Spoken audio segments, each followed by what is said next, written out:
Hello दोस्तों, आप सभी का स्वागत है एक नई वीडियो में। इस वीडियो के अंदर बात करेंगे आईआरएफसी के सीएमडी मनोज कुमार दुबे ने अपनी तरफ से एक मीडिया रिलीज जारी की है, जिसे मैं आपके साथ साझा कर रहा हूं। इस प्रेस रिलीज में उन्होंने नवरत्न स्टेटस मिलने के बाद कंपनी की योजनाओं और फाइनेंशियल अपडेट्स पर प्रकाश डाला। एक मीडिया रिपोर्ट के अनुसार जो इकोनॉमिक टाइम्स में प्रकाशित हुई है, मनोज कुमार दुबे ने आईआरएफसी के आने वाले 5 सालों का प्लान और डिविडेंड के इतिहास के बारे में विस्तृत जानकारी दी है। साथ ही ये भी बताया गया है कि आईआरएफसी को मिनी रत्न से नवरत्न कंपनी घोषित कर दिया गया है, जिसे सरकार द्वारा मान्यता प्राप्त हुई है। आईआरएफसी का वार्षिक टर्नओवर लगभग 26,664 करोड़ रुपए है। प्रॉफिट आफ्टर टैक्स 6,412 करोड़ रुपए है और कंपनी का नेट वर्थ 4,18,818 करोड़ रुपए है। ये फिगर्स आगे चलकर काफी महत्वपूर्ण सिद्ध होंगे, इसलिए इन्हें याद रखना जरूरी है। मनोज कुमार दुबे ने यह भी बताया कि नवरत्न स्टेटस मिलने से कंपनी के बिजनेस प्रोसेस में काफी आसानी आ गई है। आईआरएफसी अब एक ऐसी स्थिति में है जहां वह तेजी से निर्णय ले सकता है, बिना ज्यादा समय सरकार की अनुमति के इंतजार किए। नवरत्न स्टेटस के लाभ से कंपनी के मैनेजमेंट को निर्णय लेने में स्वतंत्रता मिल गई है, जिससे कंपनी को तुरंत लाभ प्राप्त होगा। इसके अलावा उन्होंने कहा कि आईआरएफसी अब केवल इंडियन रेलवे को लोन और फंड्स प्रदान करने तक सीमित नहीं रहेगा, बल्कि नए बिजनेस अपॉर्चुनिटी को भी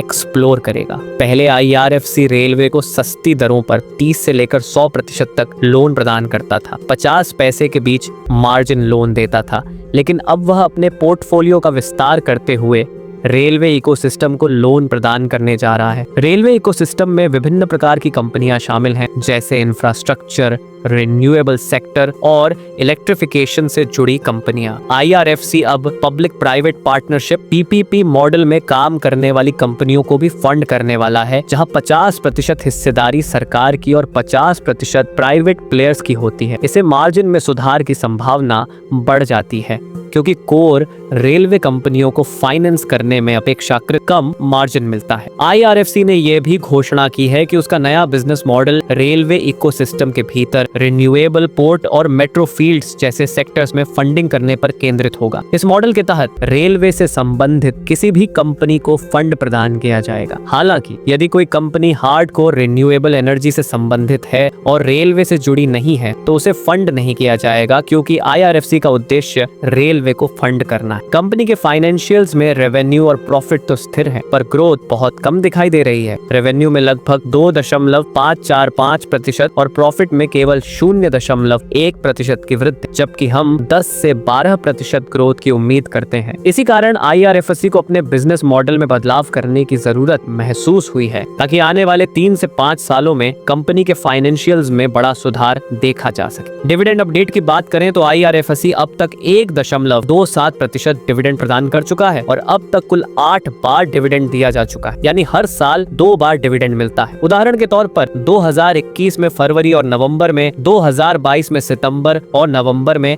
तथा 2023 में भी सितंबर और नवंबर में डिविडेंड दिए गए हैं। उम्मीद है कि 2024 में भी लगभग अगस्त और नवंबर में डिविडेंड मिलेगा और 2025 में भी डिविडेंड जारी रहेगा। इस प्रकार आईआरएफसी का बिजनेस नवरत्न स्टेटस, तेज डिसीजन मेकिंग और नए फाइनेंसिंग मॉडल के साथ आने वाले वर्षों में बेहतर ग्रो कर सकता है। उम्मीद की जा रही है कि आने वाले 3 से 5 सालों में कंपनी के फाइनेंशियल्स में एक महत्वपूर्ण सुधार देखने को मिलेगा। तो दोस्तों, ये वीडियो आपको कैसा लगा?